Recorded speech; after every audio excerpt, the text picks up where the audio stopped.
Thank you, Katie. How many people here have heard about Startup Weekend? Good, you work at the Kauffman Foundation.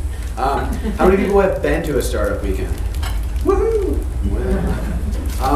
The reason that we're here today is to talk about Startup Weekend, but talk about Startup Weekend in ways that a lot of folks probably haven't before.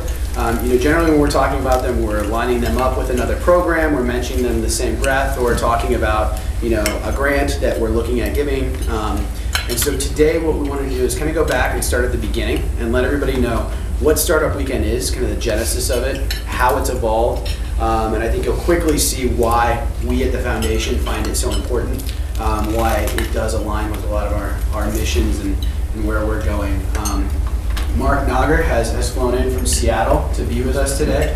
Marc is the CEO of Startup Weekend, and without further ado, I'm going to let Marc, we've got a presentation, I'm going to let Marc spin through. I'm going to try and give a little bit of color commentary, but very little, only if it can be helpful. But Marc's going to lead us through. So, welcome Marc Nager. So this is kind of what I get to do every day. I wanted to start out and there we go, getting ahead of myself. Start out and just tell you about myself. I'm incredibly fortunate to be in this situation today. I'm an incredibly passionate person about what I get to do and incredibly lucky. I've gotten to fly to over 60 different cities around the world and experience firsthand the real people on the grassroots level.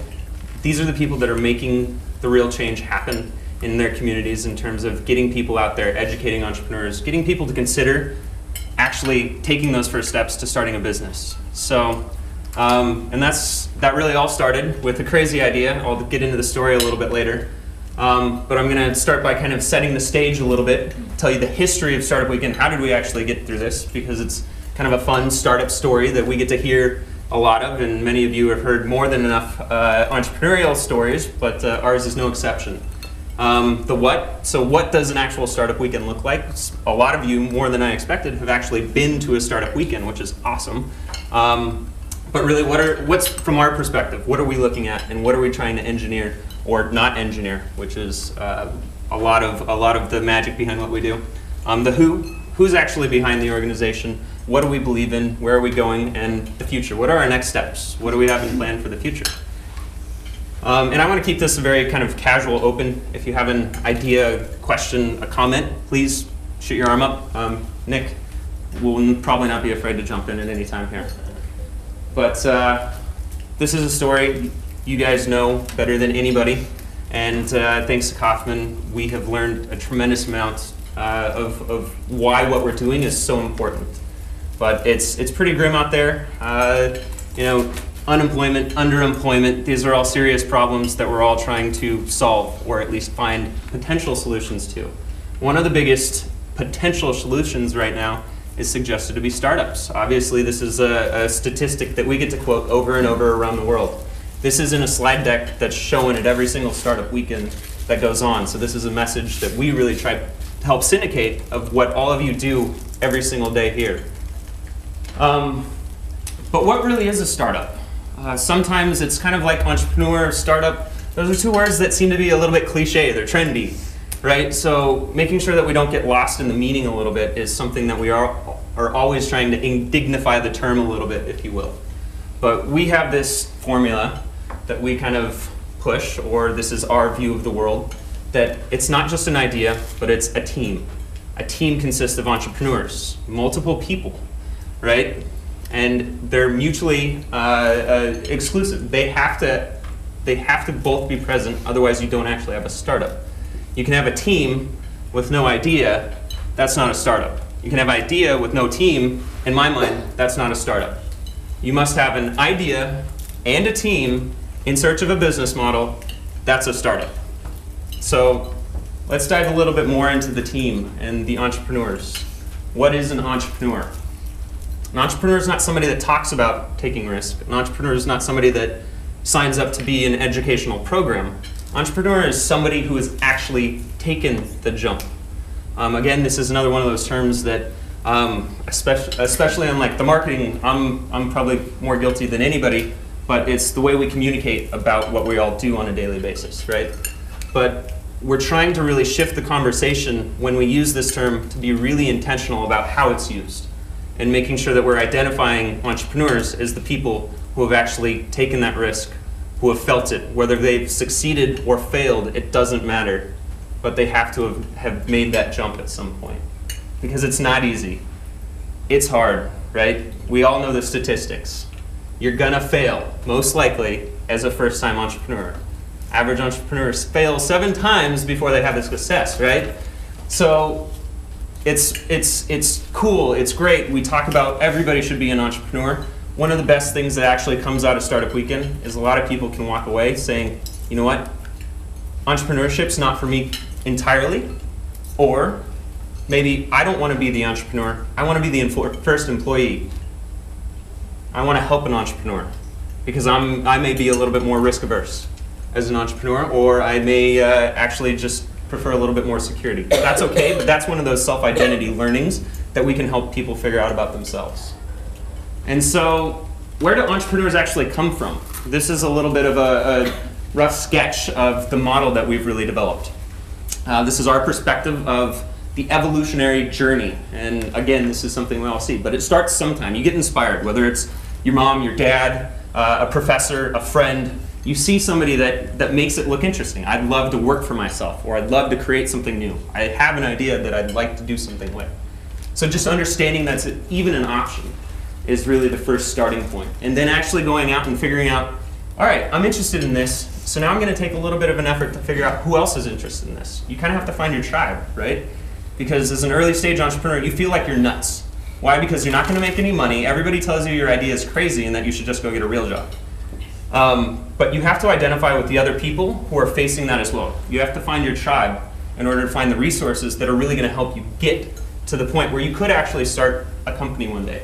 And so that's really taking it to the next step, the action step, where you're not just talking about, hey, I'm interested in starting a business. I really am going to do something about it. That's where Startup Weekend fits in. That's our sweet spot. And this is one of the biggest gaps and the reasons we're so successful, is because we get those people who are sitting on the fence kind of saying, hey, this looks really interesting. I'd like to test it out.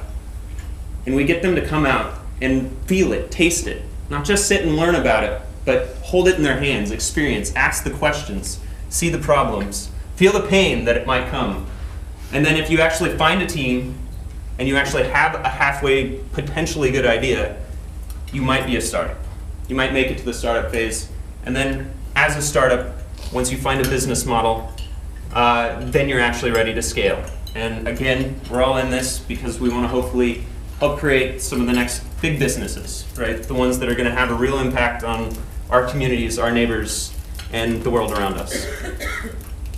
So it all comes back to this idea, where Startup Weekend is positioned. Where do you go as a first-time entrepreneur?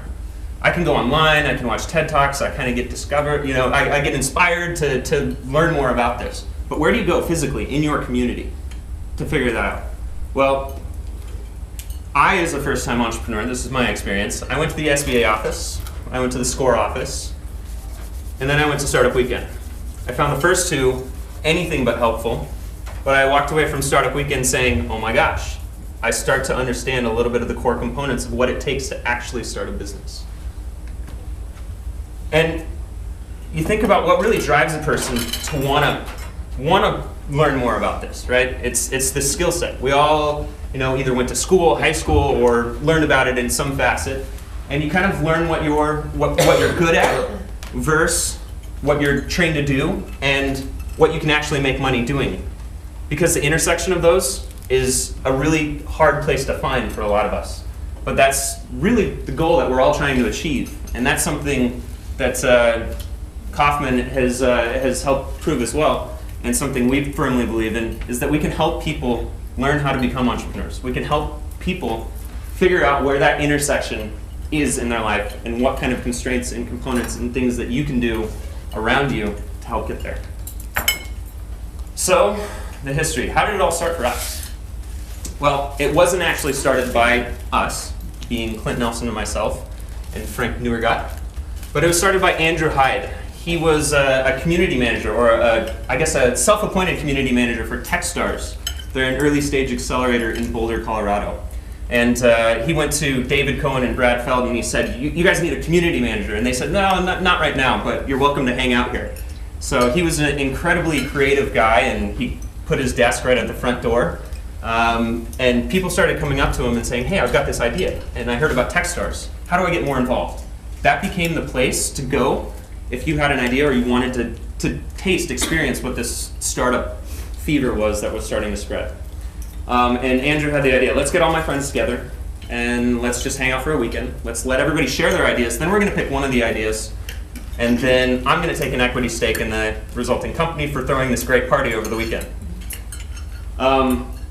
I was actually at one of the first startup weekends, not the first one in Boulder, but I think it was number 2 or 3 was in Seattle. And that's actually Clint, my co-founder.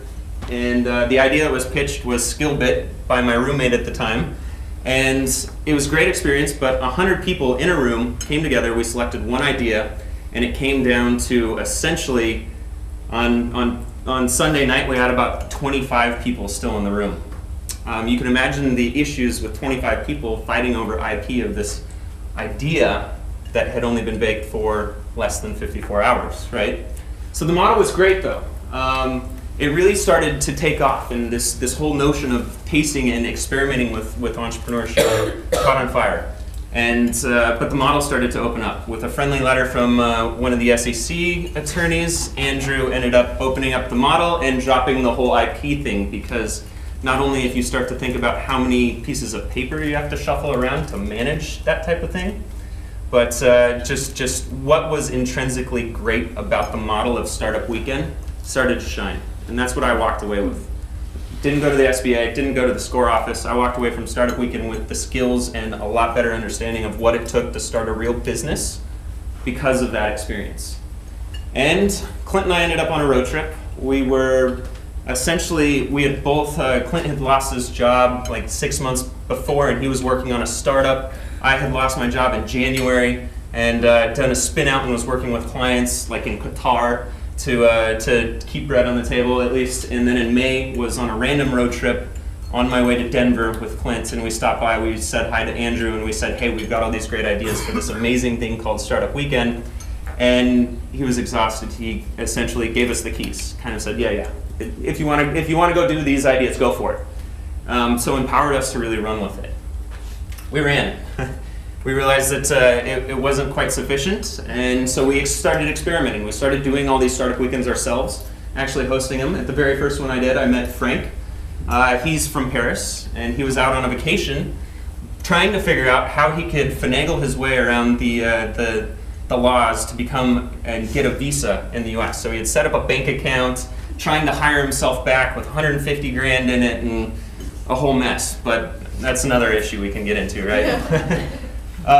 So we're a living, breathing example of that. Anyway, we set out on it. We were the bootstrapping entrepreneurs in a condo until October of 2010 when we came out here and officially started the partnership with you guys. But in that time, in about a year, we were able to grow from the 32 cities that Andrew had helped establish to over 100 cities in 8 months. So we figured out this demand, and within a couple weeks, we realized the potential that this had. So we actually purchased the company from Andrew Hyde for $140,000 was the original note, and financing it through the company operations itself. And we turned it into a nonprofit. We thought about how we're going to actually make money. Well, we're going to be charging entrepreneurs and trying to get sponsors while building a model that scales. So charging entrepreneurs, we're never going to get rich there. Good luck, right? And sponsorships, that's banging on the door of all the Microsofts and everybody else out there begging for money. It's being a professional beggar doesn't sound very scalable or fun. So building this model, we knew that we were never going to get the support that we needed and never going to be able to provide the mission that we wanted to accomplish as any other type of entity. So we set off on this. We realized we had $140,000 in debt and started going online saying, well, crap, we've got to start paying that somehow. Literally started going to websites on their contact us forms and filling out, please give us money. And we found somebody crazy enough at the then Sun Microsystems Startup Essentials program to give us $30,000 things really started to go after that. We were actually able to keep paying our rent. Thank God for my girlfriend who paid our rent for all four of us in a 712 square foot apartment in Seattle. But things started to go, and we realized we certainly weren't the smartest people in the room, but we knew a lot of great smart people. So the first thing we did as a bunch of scrappy bootstrapping entrepreneurs was went out and found a little money, said, great, we got money, all right, problem one, done. Problem two, all right, well, now we need smart people to help us make sure we're not going to screw this thing up royally. We found a couple people that we're all great friends with them still today, but they were really influential. They didn't just like the idea, they took some invested interest. They'd either been to a startup weekend, they'd known us, but they took a real stake in helping us. That wasn't just the once a month meeting with them. This was the daily phone calls to Eric. Help, we've got this thing with IP or whatever it might be. Dan, help us figure out how to actually market this thing, tell our story a little bit better. But that was one of the most crucial steps in us being successful and not screwing it up, frankly, because a lot of it is about experimentation in those early days, and they helped us experiment on the right things. So at GEW, we made this huge push. We had heard about this, and we said, great, what if we try to do 13 events in one weekend for this Global Entrepreneurship Week thing? We did it, and that was the biggest push for three of us to organize everything from the venue, the food, the projector, the whole marketing effort, the ticket sales, the sponsorships, and everything for all these events in one weekend, three of us. And it worked. Got an invitation to the Global Entrepreneurship Congress following in Dubai. I think I met Lisa there for the first time. I met Carl, Bo, and Cameron, and Jonathan Ortmans, and that whole camp. And that really kicked off the relationship. Said, great, why don't you come visit us here at the Kauffman Foundation. Flew out here from Seattle, gave my first pitch, and somehow was able to convince you guys that what we were doing was a great idea. The straw that broke the camel's back, though, I think, really was Kauffman got invested in one of the programs up in Detroit for economic recovery. And kind of as a Band-Aid solution, I think one of the good things to go and do is look and help startups and figure out how you can help them. So they asked to see the three most promising young startups in Detroit. And they served up 2 of 3 had come out of the Startup Weekend program. And that was really, oh, all right, this thing is really creating some meaningful, at least, teams and potential.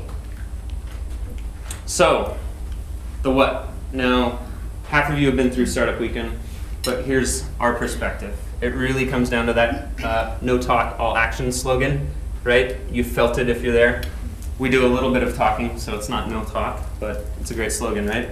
So it comes down to people are going to judge you by what you do, and that is the whole premise of Startup Weekend. This is the opportunity for you to come together and for you to not only show what abilities, what skills you have, but to work with a team. You can see how other people operate. You can find out what complementary skill sets you might need to have, what questions that you're not asking, and go through that whole experience. And at the end of the day, you're going to know, I would like to work with you, and maybe you, and not you, or you ever again in my life. But going through that process and knowing that is one of the most important things, because it's co-founder dating is the notion we use a lot, right?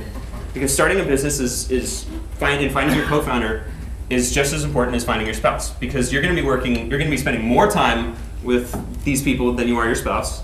You're going to be spending more time and more arguments and more life impacting in terms of you actually being able to make money decisions going on with these people.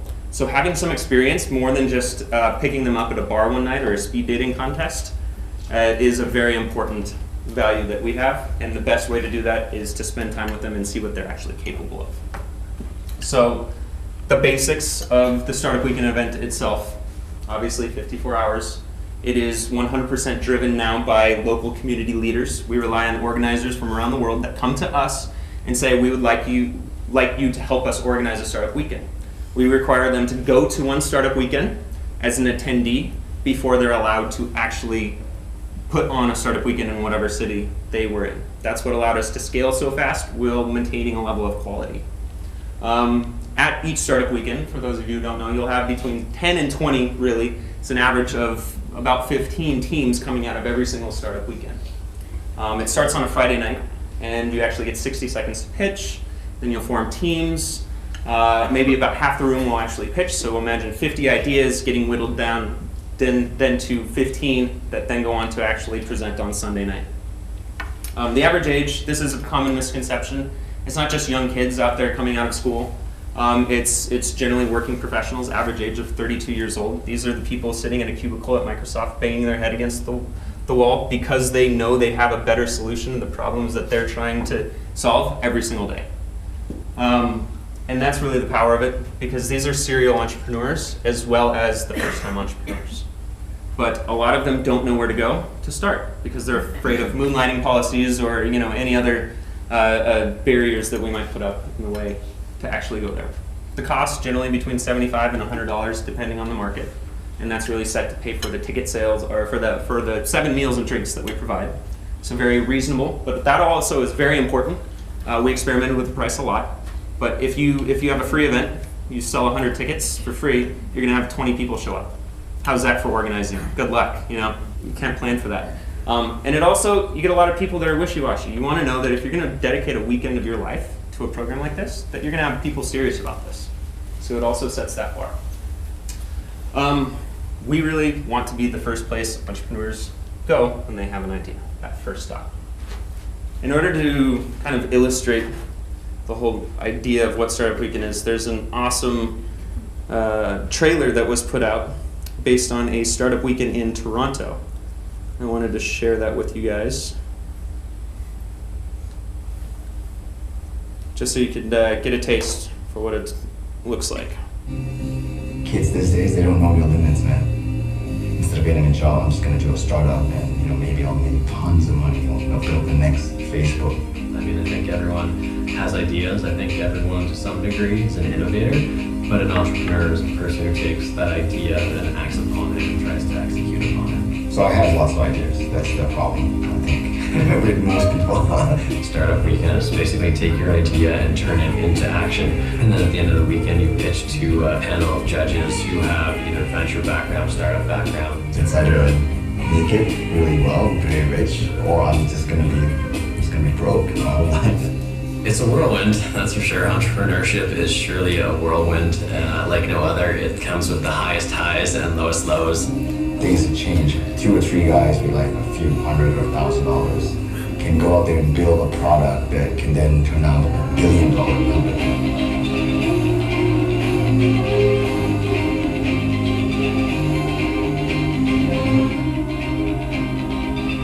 You think you can understand what it's like to own the responsibility for creating a business, but you can't until you actually put yourself in the entrepreneur's shoes.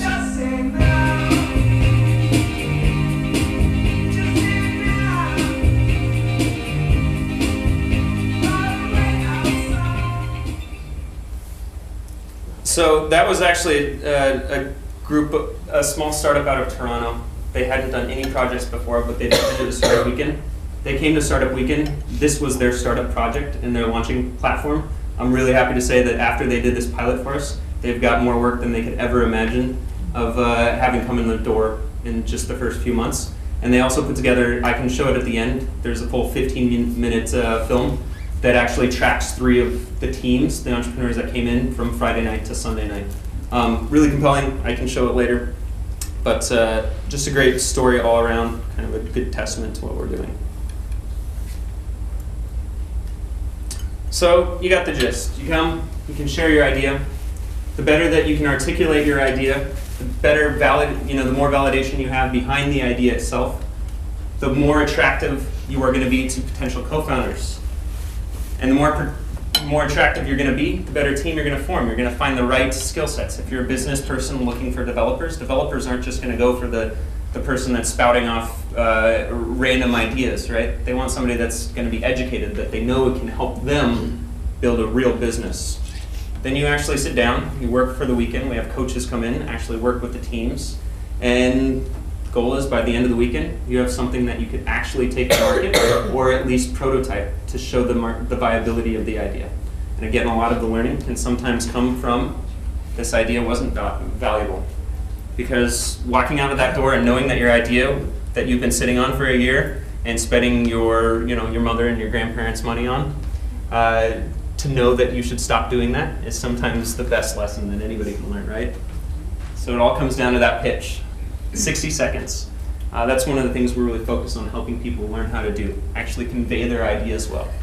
Then this is an awesome picture. Kyle Rogers, great guy, out of Oklahoma City, and but what it's about is being able to share your ideas, and then you get instant validation. We actually go through this process. We could use, fancy voting systems and online tools, but having that in-person experience, if you just shared your idea, you can come up to me and say, that's a great idea. I've got a sticky note and I'm voting for you. And then you get to actually discuss the idea. Have you ever thought of this? Then the idea starts to evolve. If anybody's ever read the book, Where Do Good Ideas Come From by Stephen Johnson, amazing book, but we create an environment that allows people to kind of put their hunches out there and combine them with other people's hunches to explore what are the possibilities that could really be in this room. Then you actually start working over the weekend. You actually start to put some process. If you've never actually ran a team, started a company, you get to figure out how to manage that team, how to get things done and do it in an actual fashion, a methodical type of way. We provide a lot of tools. And there's a lot of learnings. Not everything goes the right way. There's oftentimes a lot of drama. A lot of those things that you have to deal with in real life can actually be experimented with in the weekend. And it's a lot of fun. Really is just a ton of fun. But one of the biggest outcomes that we truly have is the community building that happens. Now we've been to all of these communities around the world. We're building these groups, these tribes of people that never had anybody else to go share ideas with. And they're coming out of it. 85% of people are keeping in contact with each other after the weekend. So when you have a problem next, or you have your next great idea, you may have met somebody that can help you or be your potential co-founder, through these type of events. Sure, we have a great curriculum. This slide's just to show you. We take people through an actual process. The actual process is a lot more about what not to do than what to actually do. But the curriculum really is the practical element, right? It's who is in the room. We focus on having a real split between 50% technical people, so technical and design focus, and then the other 50%, the business-minded people. You hear a lot about hackathons. Startup Weekend gets compared to hackathons sometimes, and it really makes my blood boil because hackathons really are the technical people coming together and just building cool technology. What happens when you actually try to build a real, meaningful business out of that technology? Because developers often think that they don't need a business person. And the business person thinks they can just go hire or outsource to some developer. Good luck to any team that doesn't have the right balance, especially if you have the idea dependent on one of those elements. The environment. So actually, I would hate to do a startup weekend in this room because it's limited. You can't collaborate. The best environment is to have just an empty box where everybody can see and feel the energy, can collaborate. Somebody can raise their hand and say, hey, I need somebody to help me with a logo. Hey, I need somebody to tell me, that has experience with pricing structures. Anything like that. It can go really quick. Time constraints. The shorter amount of time, the more productive that you're actually going to be, right? Kind of a law of human nature. And then coaches, bringing in some smart people that have actually done this before to lend some insight and help you avoid taking some of the wrong paths. So, in theoretical, everybody's heard a lot about these. Lean, customer development, Agile Scrum, minimum viable product. These evolve every year. These are going to keep changing because these are theories, methodologies, and that's something that we are hoping to help work with Kauffman a lot on. We're not content creators, but we have the ability and an audience that's kind of begging for that type of content to help them. And that's something you guys have been incredible about doing with the sketchbook ideas. Fast Track has some great content, programs like that. So we create this environment that is kind of controlled chaos, is a great analogy actually. But it comes down to this experiential learning. You're not just sitting listening to a lecture, but you get to test things out. You get to take a step back, you get to learn about it, think about how I can do it better, dive back in, test it again. So it's this kind of lean process of being able to learn by doing. And obviously I think this is something we all know. We learn by doing. That's just a very inherent fact about human nature, right? So that's something we continually focus on, and when we talk about doing other models and working with other programs, this has to be part of the model. It has to be experiential. Curriculum, as it's normally thought. When we say curriculum, everybody kind of thinks, well, great, like a book or like a series of books or a series of things lined on a shelf that I can grab or I can see or I can click on. But curriculum in our minds is something that you need to feel, you need to experience, and there's a lot of elements more than just words on a page. So I talked a little bit about the outcomes, but we have, Startup Weekend is a lot of things to a lot of different people. That's a very hard business to be in. Somehow it works out. We kind of have this marketing strategy, right? Startup Weekend's kind of fun, sexy, this exciting thing. It's kind of a lottery. I could come in. I see some great companies coming out of it. Our real mission, though, is the education behind it all, though. So there's a little bit different marketing strategy from the actual ongoings and methodologies that we have. But what can come out? We see everything from funded companies, students getting jobs, people coming out and actually, launching their own businesses. Again, coming out and actually learning that entrepreneurship isn't for you. That is one of the most valuable things that we can actually teach. Learning a new skill. We had Greg, you've actually been to several of them. Greg is one of our board members actually out here from Seattle. And he's come and I think he's taught himself how to code a little bit at a couple of these and just learned a tremendous amount. One of your teams, you had a high school student on, right? And having that experience where a high school student can work with a senior partner at a venture firm, that's an incredible learning experience for both parties, because Greg gets to see how the high school student's thinking about things, maybe what technology that they're using or how they're seeing the world, and the high school student gets to tap into the years of experience that Greg brings to the table. We have a lot of teams actually come out and get into programs like Techstars too. The accelerators typically are thought of like the next step, an incubator, an accelerator, finding those resources. But again, we're helping find those people and we're helping give them an experience that helps them identify and know what they want to be doing.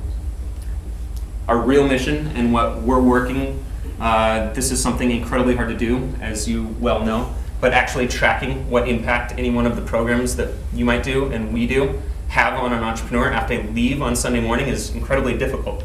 But we've been able to do it through surveys and things like that here and there, but that data isn't as solid as it could be. We can do a lot of passive tracking. Things like LinkedIn, Facebook, and Twitter can tell you a lot more about a person these days than any self-reporting mechanism actually could. So we're really interested in seeing when somebody came to a startup weekend, 30, 60, 90, 365 days later, because of the network, the friends that they may have friended that weekend, or the business that they may have started that weekend, did it have an impact and did it inspire some type of change in their lives? We obviously think yes. So here are some of the numbers. Hit that one, 85% keep in touch with somebody they meet. So these are meaningful relationships because you're identifying with a room full of people that you wouldn't just run into at a bar. 95% would attend again. We actually see the 20% figure, it varies. The 20% actually incorporates a lot of first-time events as well. But 20% of people are coming back to this for different reasons. They're coming, they're learning, they're saying, great, I got a great experience, I didn't get what I needed, I'm gonna come back, because they're finding that residual value.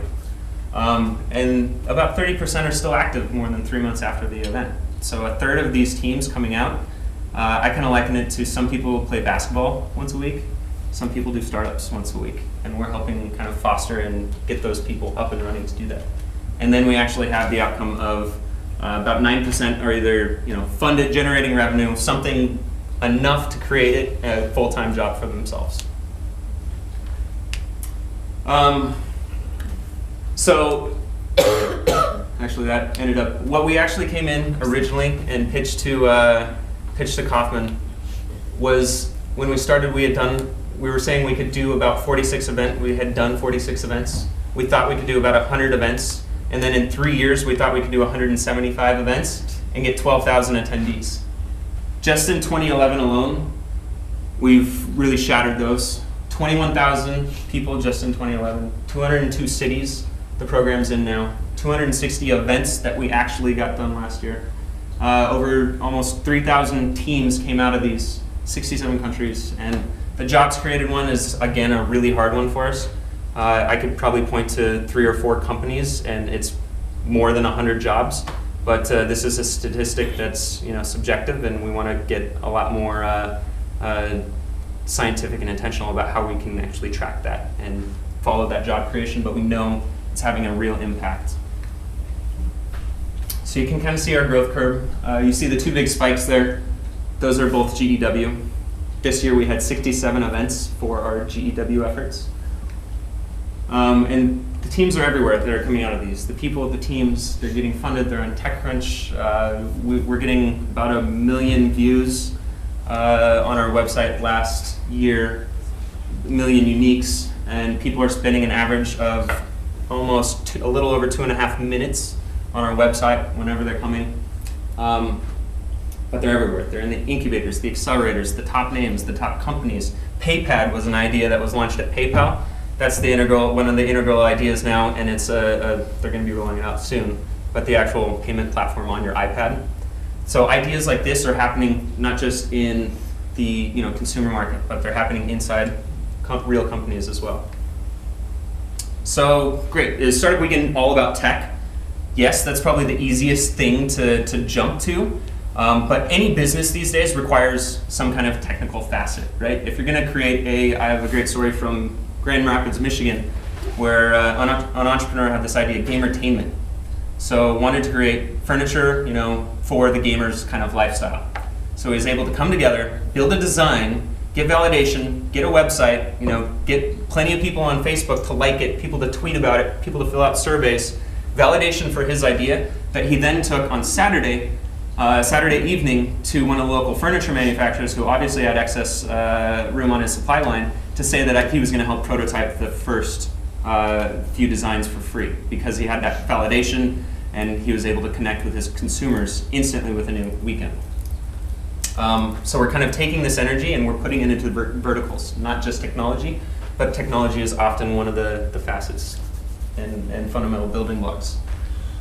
So it's key to have the domain experts there, right? We have education was our first big vertical.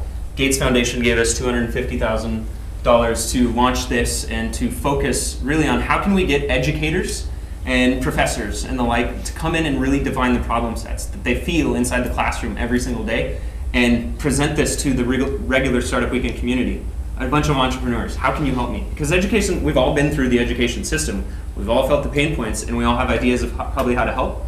But how better than to get it from one of the people that live and breathe that every day to get the help from the other people that are actually capable of creating that change. So this is really cultivating that grassroots movement in any one of these verticals. And health is really the next one that's starting to take off for us. There's a great example here. We've tested this and we're getting health experts, 25% again, that we got to come to the event. And we had Scanadu came out. The fact is not that they raised $2 million, that they're successful, but it's a really great idea that why do you have to go to the doctor to do a lot of these blood tests and trivial checkup things? You pay hundreds, thousands of dollars a year when the technology is out there today to do this on your iPhone with a little extra hardware. So those are some of the ideas that are coming out of something like Startup Weekend. So they're not just fun games for a weekend, right? Gaming is a huge one though. Gaming has driven a lot of technology advancements and innovation today. We're focusing on that. There's a lot of interest. Media, when we talk about media, we're including things like journalism, those industries that are dying for different ways to distribute and syndicate their content and monetize off it more than anything. Finance, banking, a lot of consumer side things where we're trying to get people's input and voice and controlling that a little more. Mobile, government, 3D, the list goes on. This can be applied to a lot of different verticals. Some great stories just wanted to share. Egypt, there's a great article Ted Zoller did about us actually. One of the probably biggest compliments that I've ever received for Startup Weekend, being really one of the leaders in democratizing of entrepreneurship. His article really talked about and reflected on one of the Egypt examples. We had an event there just about a month after the fall last year. And just 2 weeks ago, we had our second event. And in a week, we had over 1,000 applications to be at that event. Because we have that demand, we normally don't have applications, but we had to screen a little bit there, or at least get the right people in the door to start out with, because we can only do this for 120 people max at a time. But that kind of demand is out there. Our organizers in Tunisia Their homes got searched because they were charged of conspiring against the government because they were helping to do Startup Weekend. Tel Aviv, we had a bus with armed guards and government approval to bring over 20 Palestinians into Perez Center for Peace, where they did Startup Weekend, removing all of the political and cultural boundaries that might otherwise prohibit those two cultures to ever work together. Gaza, amazing things. Africa, this model. I've been actually out to rural Malaysia, outdoor venue, extreme heat, and barely anybody almost nobody had a computer sitting at home, right? Half the people maybe had phones that they could text on. And this model was great for finding, it's really about connecting people around their passions and interests, right? So I found a lady, asked people in the room, who's passionate about baking? Great, a lot of hands went up. One lady, I pointed her out, what are you passionate about baking? Cakes, who likes cakes? All right, a bunch of other hands go up. And so within a matter of a day, they had actually put together a business model for this lady with some of her friends that she didn't know were really passionate about baking too, to start selling cakes to all the people that were there that wanted to buy cakes. So this model can really be applied to any emerging market as well. We got to write a book about our story so far. That was a real feather in our cap, at least kind of legitimizing what we're doing. It hasn't been all great, right? Just like any story, we failed too. We're not afraid to admit it. That's part of the process. We've had a lot of copycats come out. In the early days when we couldn't figure out how to actually get that model just perfect to get the incentives aligned so organizers felt like, yes, you're really helping me. I'm going to go out and I'm going to run this amazing event in my community. Until we got that conversation right, we had a couple copycats say, you're not going to help me, I'm just going to go do it on my own. Because we couldn't articulate that, or our model wasn't there enough. But luckily, there's nobody else doing this still in the same capacity that we're attempting to, at least. Community engagement, we did a horrible job telling our story. I would come here and go almost anywhere else, and people would say, why aren't you telling the world about this? Why aren't you telling the world about this? Well, we were focused on actually doing it. So trade-off, right? But if I could go back, I would focus a little bit more on telling the story. I think some people would still criticize us for not telling our story quite well enough. Refining the model. There was a difference between doing like a licensing fee and just framing conversations and the structure, the actual structure. How did we manage people? What did we actually give them? And we've been able to do a lot of different experiments. Right? One of the experiments that we actually got to do was the Startup Foundation. Now, this is something probably a lot of you have heard of that we embarked on. So we were sitting with the Startup Foundation and we realized, great, we've got hundreds of community organizers out there. These are the people creating the real change. They're not just doing Startup Weekend, they're doing the bar camps, they're organizing TEDx. They're the ones with the ear of the local government and the universities and everybody else. They're the ones actually creating this change. So could we take this opportunity and help tackle some of the bigger problems? These conversations, actually, the second one is the one that really honed in and stood out for me. Los Angeles received $111 million in what they called spendulous funds. Only 54.5 jobs have been saved or created. Now these are stories that we hear over and over and over. Within 4 different startup weekends, we'd almost created 54 jobs. So we were kind of sitting there thinking we can create jobs for thousands of dollars, not hundreds of thousands of dollars or millions. So that led to our main hypothesis. It is possible, and this is our driving hypothesis today too. It is possible to increase not only the volume, but the quality and rate of advancement for entrepreneurs as they enter this ecosystem. So obviously the outcome of that, if we can help create better entrepreneurs, more of them, we're gonna have more startups, better startups, creating more jobs, and being more successful. So with that experiment, we had 8 test cities that came on, and we really did a survey of what's going on in this early stage landscape. Those early days when people are actually trying to figure out, in the Aspire, Discovery, Action, the startup phases here, what are the holes? So we got together, we did a startup summit where we got together the real influencers of the community to come together and kind of voice their opinions.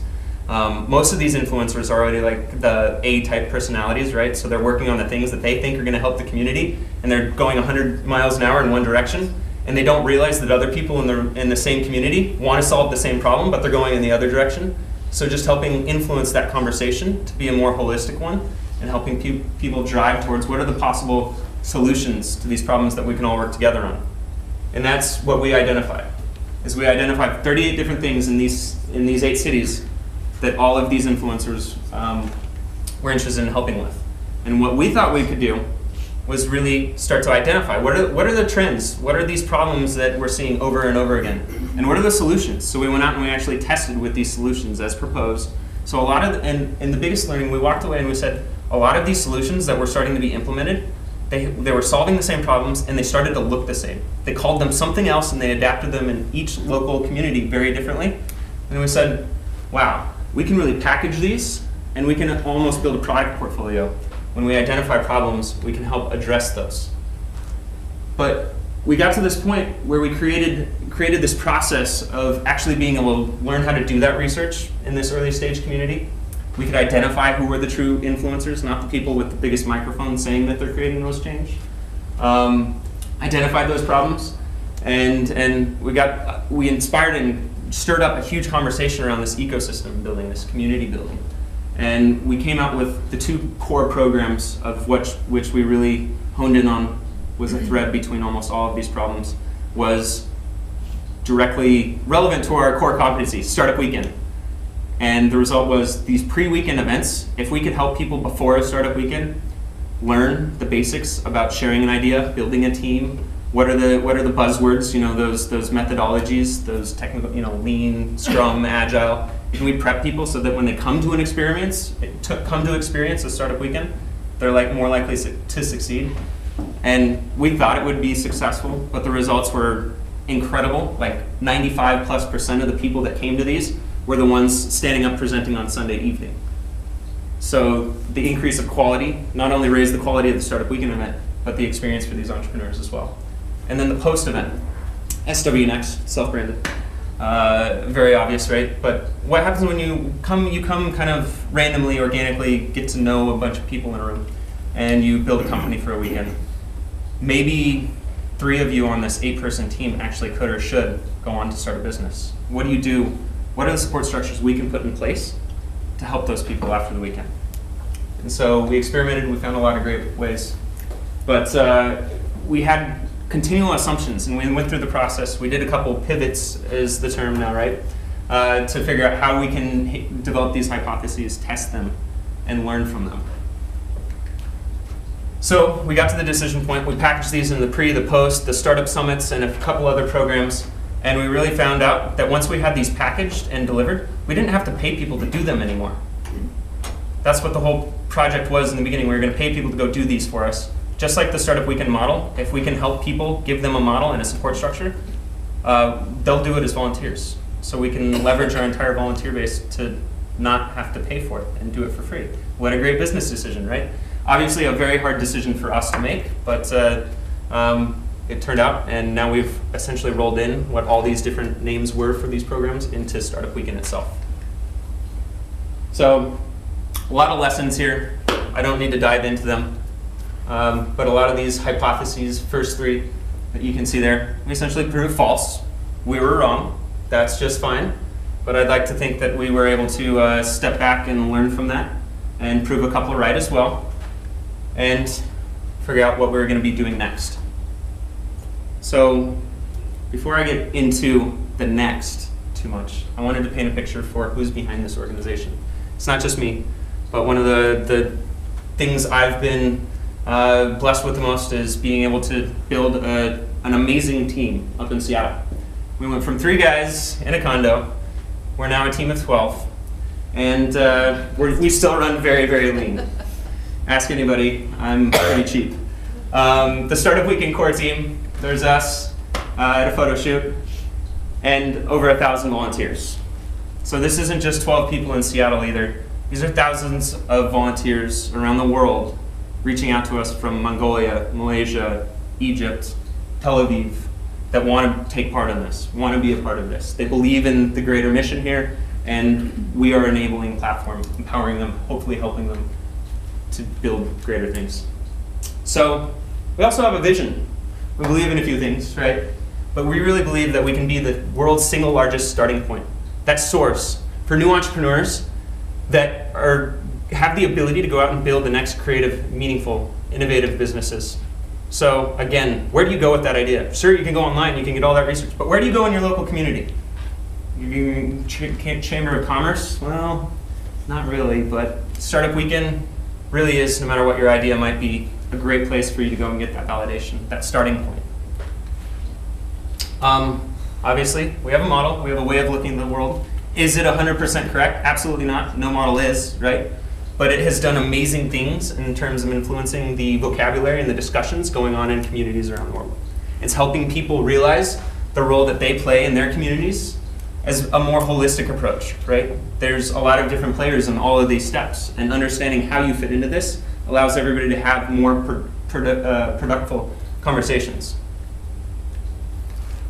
We have a product portfolio. We're not just Startup Weekend. We're not just a weekend events company. That's something we've struggled with too. Startup Weekend is a pretty limiting name, right?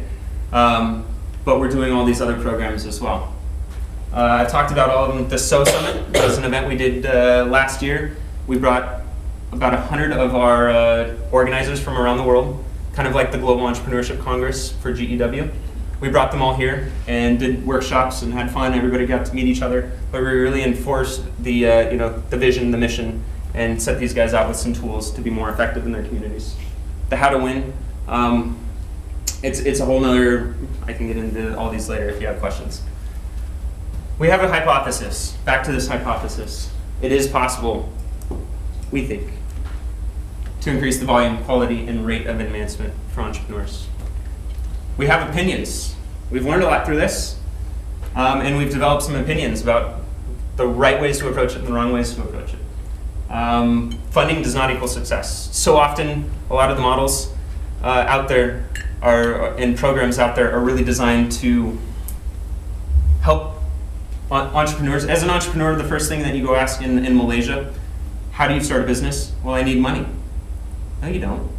So there's this paradigm shift that we're pushing to help people understand that you don't need money, you don't need funding to go out and be successful, right? The statistic, only like 17% of the Fortune 500 companies ever took any investment at all.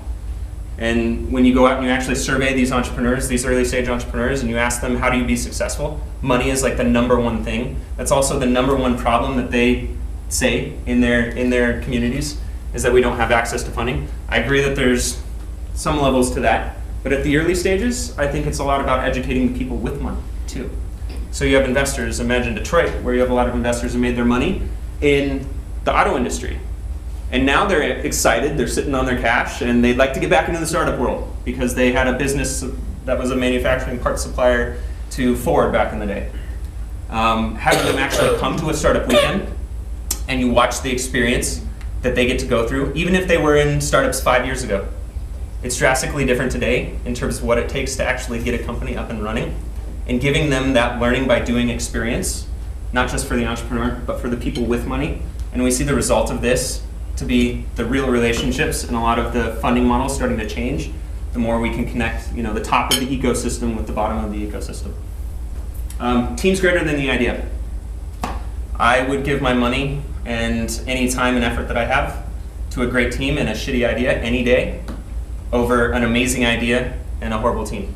I watch it time and time again. It's just like, back to the co-founder dating issue.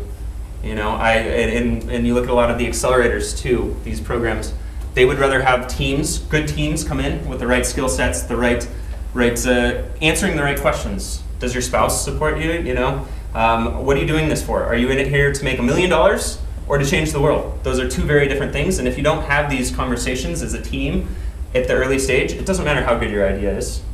You're not going to make it. So we try to influence the conversation and the importance of having that team on the same page before any of this other stuff is brought into the picture. I touched on this one. Mentors are like mushrooms. Mentoring programs can be great. You hear the term mentor whiplash. So imagine you're a subjective little startup and two smart people come talk to you. They give you completely different opinions. Who do you listen to? I don't know. Your role as a CEO and a founder is going to be to listen to them, inform, synthesize your own opinion, right? But building programs that is allowing essentially anybody that maybe they made $1 million but that doesn't make them a good professor, a good teacher, a good mentor. So the mentor, just like Startup and Entrepreneur, are kind of terms that have lost their value. So we actually call now, we've moved away from the term mentor to coaches at Startup Weekend, in terms of one of the shifts, trying to influence the vocabulary. But you know, a mentor is not going to be everything unless they're the right type of mentors. So there's a lot of this mentor education. How can you get these really smart people into the communities and help them be great mentors? And so that's a lot of what we do at Startup Weekends as well. No one addresses the team formation well enough. There's a lot of programs that overlook it or just don't look at it. So as we think about programs here, if I have any like learning that I'd love to offer as a suggestion, think about how these programs are affecting and addressing teams before we're looking at the ideas. And lean is not everything. We have these methodologies like lean. They might be great, but are they the cure-all? Are they the panacea? No. Everybody likes to grab onto them like they are. And it's great to offer and talk about them and utilize them when it's necessary or when it's going to actually be helpful. So we have style. This is this fun part of Startup Weekend. It's kind of a sexy brand. It's, you know, making entrepreneurship cool. It's fun. People come to this and it's kind of like a party for geeks. And yes, sometimes a little messy, but that's something we like to embrace, is kind of this organic chaos that we help foster. But that's something we ourselves, we get to experiment, we get to test out, we get a lot of feedback from people around the world. But that is allowing us to kind of navigate the ways we can actually best help entrepreneurs. Great quote that I put in there at the bottom. Love it. What's next for Startup Weekend? I'm almost done here. The future. So these are our goals for 2012. Obviously all over the world, but 400 events, 200 plus cities, over 35,000 attendees, and about 7,000 teams coming out of that. And I remember about 30% of those people will go on, and just under 10% will actually turn it into something legitimate. We have new hypotheses. Connecting communities together through the natural leaders. So you see a lot of these grassroots leaders that just aren't talking to each other. And that's something that we think if we can do a better job of, we're going to help empower kind of the grassroots communities to come up with these solutions that are going to help foster more entrepreneurs. By tracking our long-term impact, we can better understand the factors that contribute to the quality, speed. So just being able to track people after the weekend. This is back to what I was kind of talking about earlier. If we can actually track them though, so you can imagine somebody buying a ticket on Startup Weekend, and then us being able to say, great, Susie's been to 10 Startup Weekends, she won 2 of them, she made 500 Facebook friends at this event, she actually went on 90 days later to start a company with one of the people she friended at the first Startup Weekend, and they actually got into, they were in a TechCrunch article, and they raised $5 million. We can do that all passively, that kind of tracking, to kind of understand what are those factors going into these entrepreneurial stories that it's incredibly hard to get them to self-report on, or to even do kind of a prodding, digging type information poll. Third one, Startup Weekend can be more effective and efficient by automating and integrating its core systems. We still operate off of a Google Doc. That's probably one of the greatest inventions to help entrepreneurs and young startups in the world right now. But our Google Doc is, we actually, 2 days ago, we maxed out the size that's allowed, and it's huge. It is absolutely, we've got like longitude and latitude and every piece of information, all of our financials, all in one Google Doc that we've been using to grow and scale our organization and collaborate, because the cost of building that internally it's incredible. But in order for us to get to the next level, we've got to be able to build systems that are not going to crash when we exceed the size of Google Docs. So 2012 strategy, extending the impact. What we're really talking about there is how we as an organization can focus on a lot of this automation and the quality controls that we can do. So like pre-Startup Weekend, that's the best quality control that we can have. Working with our organizers around the world, helping them understand this mission, the importance, and giving them tools to be more effective around the world, and consolidating that community, making sure that they recognize that they're part of something much bigger. So in terms of extending the impact, I got ahead of myself, sorry. Our community is our main differentiator. Anybody can do a startup weekend, but if you want to be part of a global movement, that's one of the biggest value props for Startup Weekend itself. So that's something we really want to focus on this year. Then the automation and quality. One of our biggest scales, my board loves to challenge me and say, how can we do 10,000 startup weekends? And of course, that gives me a migraine. But a lot of it comes down to things like scheduling, getting the organizers together just to commit to doing events on a regular basis. So that's not email and waiting and responding, sponsor management. Can we get regional, like in the EU, can we get everybody to collaborate and come up with a regional sponsor strategy? Or in the Midwest, do a lot of those organizer tools, empowering them. Right now, like our financials behind all of this is a series of emails going back and forth, a couple Google Docs, but the ability to automate a lot of these things. The quality, got into a lot of these too. But in terms of integrating other things that are already out there, Lean Launchpad is one that I wanted to pick out specifically. That's actually, I'm not sure, Lisa, if you know, I know Kauffman supported something that led to Lean Launchpad or Lean Launchpad itself. Yeah, and Steve's book that's going to come out. And his book that came out. We supported as well. So we're taking a lot of the content that's out there. Again, we're not content creators, but we're taking a lot of great things that are out there and helping integrate them and provide those to our community, because that's increasing the quality of them coming into our weekends and out. So kind of wanted to end with ideas that Startup Weekend has for Kauffman about how we can work together. We're sitting on like a data gold mine. Dane told me he's obsessed with finding quality research and info that he can go through, right? I'm not a PhD. Nobody on my team's a PhD, can help us go through and sift through the data and pull out the really meaningful bits. But we're sitting on that, and that's where we kind of are looking for your help to dive through that and pull out some of these meaningful statistics. Because I would love nothing more than to shed more light on the science behind and the art behind this thing called entrepreneurship. Focus on the programs that support people versus ideas in the early stage. I think I kind of hit that. This is just a conversation that we're trying as an organization to keep pushing and pushing. Communities, the more integrated that we can be working with the communities and empower the communities on their own, the better the programs and more successful the programs are going to be. And experiential and active learning versus more traditional forms of learning. So when we're talking about any educational programs, making sure that they have some facet of it that is experiential. With that, I'd love to see if there's any questions about what we're doing, what we're going to be doing, what we've done. I don't know. Any ideas? Or Nick, since I kind of just kept rambling. Well, one quick thing I want to say is we talked about it this morning. We had the first startup weekend teams and companies have come back and sponsored. You sponsor an individual event and things like that. We had the first big one come back and wrote a $160,000 check to Startup Weekend. So I think that's pretty cool, closing that loop. And again, I think the way that we talk about Startup Weekend a lot is Startup Weekend just creates opportunities, right? At the end of the day, it's a room and some food, and that's all, right? And people can do this on their own, and we encourage them to do this on their own, and that's how the communities get built. In LA, the first time we ran one, there were 40 people there, and the community in LA is all about Hollywood media, right? The entrepreneurship team is pretty disparate.